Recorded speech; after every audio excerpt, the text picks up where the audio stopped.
this city. Let's drive to the open air. Yeah, the countryside is so pretty, with the wind blowing in your hair. We can look back someday. Baby, don't you understand that we only get one life? I wanna make it count, honey. Come on now and take my hand. Yeah, we only get one life. I wanna make it count, honey. Come on now and take my hand. Good morning everybody and welcome to our vlog. You join us on a lovely day. Yeah. We've had a little bit of rain overnight, but it's turned out lovely this morning, hasn't it? It has, yeah. Yeah. If you're new to our channel, my name's Pat I'm Eileen, and we are. our Narrowboat Quest. So please consider subscribing to our channel. It's free. This is going to be the first of a series of videos detailing the installation of our new lithium system.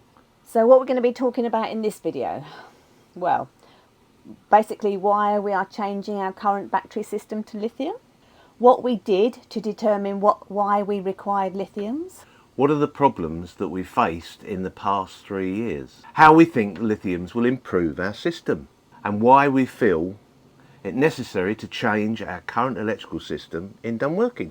We have got a disclaimer because all the information and considerations in this video are purely from our own experience and information gathering.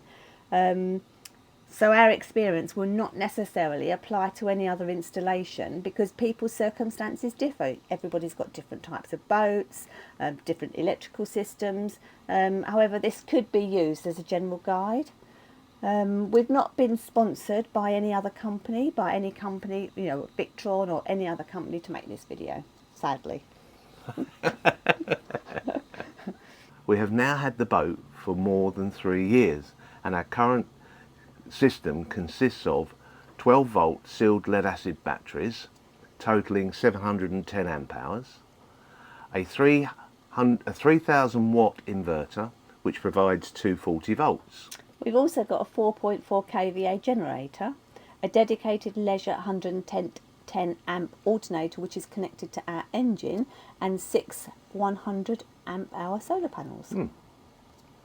Over the last 3 years we have used all of our systems extensively. Yeah, obviously Living on the boat, living on the boat. Continuously cruising for all of that time throughout the year. We use it all the time. So Pat's going to give you a little bit of background information on his experience of electrical systems. Yeah, because it's relevant to our installation. Yeah. My career before becoming an engineering manager was an electrical controls engineer working for Honeywell Control Systems in the UK for around 15 years. My job consisted of working on large commercial buildings, maintaining the building control system infrastructure, or BMS, Building Management System. The BMS is a computer-controlled electrical system which controls all aspects of heating, cooling, electrical inputs and outputs, and many other functions in the building. One of my primary roles was to make sure that the building's computer suite, which contained multiple server systems, were supported, and a cooling system and a UPS system uninterrupted power supply was also maintained.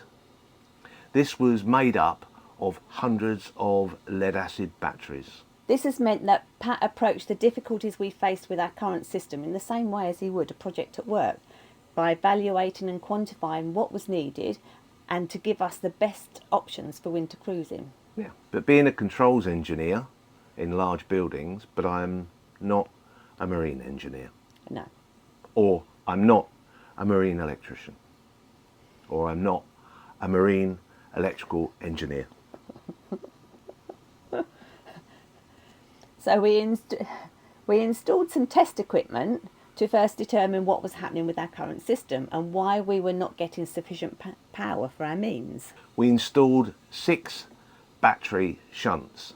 A shunt is a measuring point at which you can measure and determine the voltage and current flow through a battery. We put 6 of them, 1 on each battery, and a relay to isolate each battery connection. and a control panel which collated all of the data and sent it to the cloud, which is called a VRM, Victron Remote Monitoring System. So we did this in November 2020 while we were on the Llangollen Canal, and as a result we have data for the last 6 months. The results of this have been quite enlightening. Yeah, we've got a series of graphs to show you, and the first one shows our solar yield from December 2020 to May 2021. And as you can see, the solar collected over this period during the winter months is extremely low. But you can see that there is a slight rise as the year progresses into spring. Yeah. The next graph shows you the voltage over the same period. On average, our lowest voltage was 11.4 and our highest voltage was 13.2. Also note that the areas highlighted which were as a result of being plugged into shore power for a short period. Yeah, we managed to plug into shore power while we were in Llangollen Basin, didn't we? Yeah, we did, yeah. Yeah. This was when our batteries would have been at the highest that they could have ever been and would have been fully charged and at float. So the conclusion from this graph is that during this period we were only using the engine alternator to charge the batteries, and as you can see it comes nowhere near to float condition, which is required to keep the batteries in good health. The next graph shows the consumption of our batteries in amps, and as you can see there are some peaks and troughs, but on average the consumption over the period is relatively consistent. Yeah, we want to continuously cruise throughout the year, and to look after the lead acid batteries, I mean that goes for either AGM gel or lead carbon system, we would need to go into a marina to hook up over the winter period, and that's not really what we want. No. And as our data shows, in this country we just don't get enough winter sunshine to run on solar. And our engine alternator will also not provide the correct voltage rise sufficient to maintain the battery's health. A lead acid system has a 3-stage charging process. So when charging lead acid, AGM gels or lead carbon batteries, the first stage is bulk, and this is when the battery is of a low resistance and accepts charge quickly. The second stage is absorption. The batteries are almost full at this stage and continues to charge, but only comes up at a certain level. Yeah, and that conditions the batteries, doesn't it? Yeah. So then the third stage is float, which is just a trickle charge to maintain the battery at a full state of charge. And this is the part that takes the longest time. And causes us the problems. Causes us the problems, to be honest with you. From bulk to bulk state to reach float can take a considerable amount of time and does have a cost implication. Yeah. As you can see from the second graph showing the voltage running the engine to charge the batteries via the alternator, which of course is actually only 50% efficient, means that the batteries never reach the float stage, which is considered fully charged. This is why we purchased a generator with the aim of charging the batteries more efficiently on 230 volts. Yeah, so running a generator is much more efficient and float can be achieved. However, due to the 3-stage charging strategy, the generator starts off at running at high revs, and as the batteries become fuller, the generator reduces its speed and runs at a much lower speed. And for us, this is what resulted in our injectors in the generator being clogged up. Yeah. And the generator got choked up. Yeah. So we weren't able to use it. Yeah. In the summer, however, our solar panels charge the batteries also on a 3-stage process, and this obviously is dependent upon the sun and how much sun we get throughout that period. And of course, in the winter, as you can see by the chart, we don't get that much solar. No, and another consideration is that regardless of whether they are lead acid, AGM gel or lead carbon or lithiums, the batteries will degrade over time, but will degrade faster if the temperature in the area they are stored are above or below certain values. The fourth graph shows the same period of in our engine bay. The temperatures of this was measured at the top of the batteries, and therefore is a good indication of what temperatures the batteries worked under. All batteries are a chemistry. They do not perform very well. Lead acid batteries do not perform very well in cold conditions. Their output voltage and current drops dramatically when the temperatures go too cold. Chemistry cycles within the battery slow down and therefore will not yield as much output performance as a normal operating temperature. Adversely, high temperatures will also cause the batteries to boil and sulfate.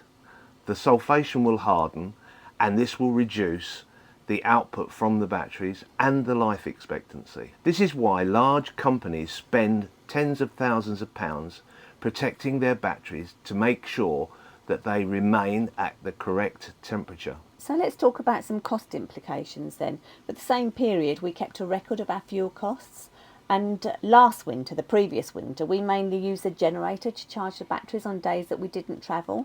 And during this winter, which of course we travelled very little, we used our engine mainly to charge our lead acid system. Our overall average cost was significantly higher this year. Yeah, it definitely was. Yeah. And in addition, this meant that our running hours increased significantly and our service costs also went up. Battery manufacturers will talk about cycles and give you a value between 300 and 1,000 for lead acid batteries and 5,000 cycles for lithium batteries. So what is a cycle? Well, it basically is one charge and one discharge. So that's a cycle. So every time a battery is charged and discharged, it counts as one cycle, even if that battery is only being discharged by 30% and recharged. That is classed as one cycle.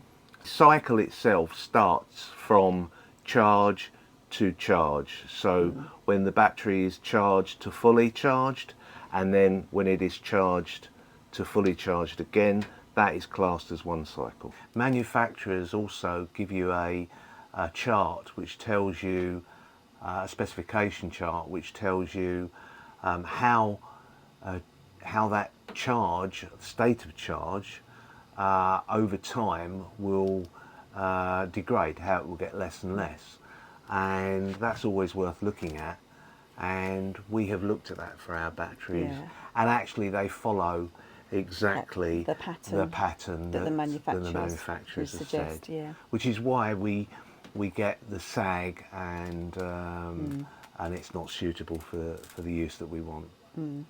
Yeah, if you say all of this is dependent upon the temperature and the condition that the batteries have been stored in. The use of the battery, i.e. how deeply they've been discharged and for how long, and under which conditions they have been charged in. So all of these things will be a factor in its life cycle. So the ideal situation is to control all that goes in and all that comes out of the battery, keeping them in the correct temperature and treating them the best you can. This will give you the longest life out of your battery. Yeah. For current to flow through any battery, a voltage is required. For a 12 volt system, they're typically 12.5 to 13 volts. However, as the temperature rises and falls, the voltage can be affected. Equally, when the battery is being used and the current is flowing from the battery to the load, a lead acid battery will have a discharge sag, meaning that the voltage will drop from say 2.5 to 12 volts or even lower. Creates a problem for some electrical appliances which require 12 volt supplies and therefore may or may not work efficiently. Yeah, this is what we were finding with over the winter period with our batteries, wasn't it? We were having such a big sag overnight. You know, the batteries could be at 12.5, 12.6 before we went to bed, and then in the morning they were down to 11.8, 11.7. Yeah. And we couldn't put our heating on in the morning. Yeah. So our diesel heating.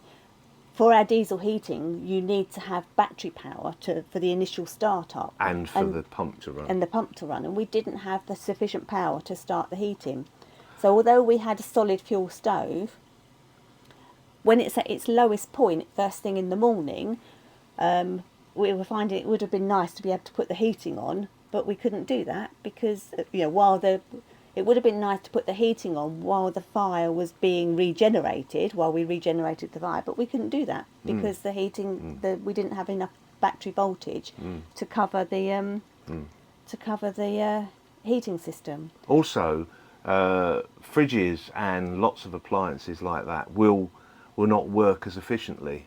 What will happen is the fridge will actually not work as efficient when it gets below 12 volts, and that will just add to the problems.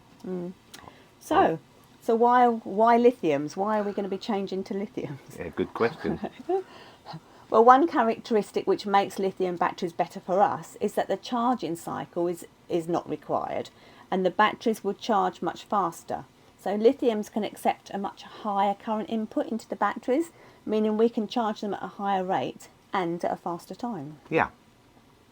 Using the generator would be a more efficient way to charge the batteries in the winter when there is little solar. Yeah, so this will mean that our generator will need to work harder and will be put under more load, thereby reducing the possibility of it choking up. Choking up, which is exactly what we're trying to exactly avoid. Yeah. Looking back at the fourth graph, any battery that is stored in high temperatures will degrade quickly. Lithiums require a temperature of between 10 degrees and 25 degrees C to work efficiently. For this reason, we will be installing the batteries inside a cupboard rather than in the engine bay. Yeah, space is a premium on a boat, isn't it? And we need to install them in an inside cupboard, and we only have a really small cupboard to do that. We've got to get all of the install, all of the technology of the equipment necessary for our new lithium, all in this small cupboard. Yeah. However, I mean, with lithium batteries, you get a higher amp hour rating For a smaller package. in a smaller package, basically. So hopefully that will help. Yeah. So in this case, size matters. Does it? One of the biggest pros for having lithium batteries is that you have a stable voltage. That means that the output from the batteries is stable at around 12.8 volts. This means that it's better for equipment, more stable, and electrical equipment. Also, it works better with inverters because inverters prefer to have a stable voltage. Yeah. This keeps a good output. Yeah, you don't get that sag as you do with the lead acids, do Yeah. you? So even though the initial investment is considerable, because it is, it's a huge layout, we still believe that the overall cost savings on replacement batteries, I mean, we only intend to do this once, hopefully. So Yeah, we certainly don't want to do it again. we don't want to do it again. We're hoping that these batteries will last our lifetime on the boat. So we think that the savings involved in replacement batteries, fuel, engine servicing, stable voltage and the ease of control and monitoring will lead to a much improved and worry-free electrical system. So Sorry if this video has been long-winded. yeah, We hope the information that we've given, we hope that you find the information that we've given useful. we've tried to structure it in a way in which it makes sense. Yeah. And we know that there are a lot of people out there that would want to know this information. But we're trying to give you the whole picture from the start as to why we wanted lithiums, and that it's not just something that we've kind of just said, I want a blue box. Yeah. A blue box to match the boat. A blue box to match the boat, yeah. And the reasoning behind why we're going down that route. I mean, you did quite a few extensive tests to see how our batteries were performing, which was what's led us to this decision. Yeah. So it is quite a lot of money, quite a big expense. Yeah. We will be going into other details. The next set of videos will... Well, the next video we'll be talking about the preparations that we've made or that we've had to make. Yeah. we'll give you some we'll show you exactly where we're going to install the batteries, and what equipment we're actually going to install. Yeah. And then from there on we'll do videos on how we install them, and we've also got a schematic drawing which we'll show to you all. Most of the information will be put on our website. We will show it on YouTube, but only briefly. Yeah. Obviously, if you want to look at it in more detail, then you can go to our website and check it out. Yeah. Also, we'd like to hear comments from you all, and send your questions in about this. But obviously we accept that there may be a lot of different questions. So we may not answer, because I do most of the answering of the questions, we might not answer everybody's questions individually in the comment section, but what we'll do is we'll build up a library of frequently asked questions and get those answered and put those on our website. And we'll put those up in our website for those. So look out for the next video. So if you want to support our channel, you can do that also on our website. There is a join button. And you can donate to our channel either as a one-off or make a monthly contribution. It's entirely up to you. We don't do the videos for financial gain. We do it purely as enjoyment for us, and we also hope that everybody else enjoys our videos as well. And we do buy equipment, camera equipment, that type of thing as well. Obviously the money that we collect goes into paying for the services that we need to run the website, and we appreciate all of our viewers that are making a contribution towards our channel. It's greatly received, and we will continue to try and bring you as much content as we possibly can. So if you've liked this video, why not give it a thumbs up? Why not? And obviously put your comments down below and subscribe if you haven't already done so. Once you've subscribed, you can hit the bell icon and YouTube will notify you every time we release a new video. She says that really nice. So thank you all for watching, and we'll see you again soon. Bye for now.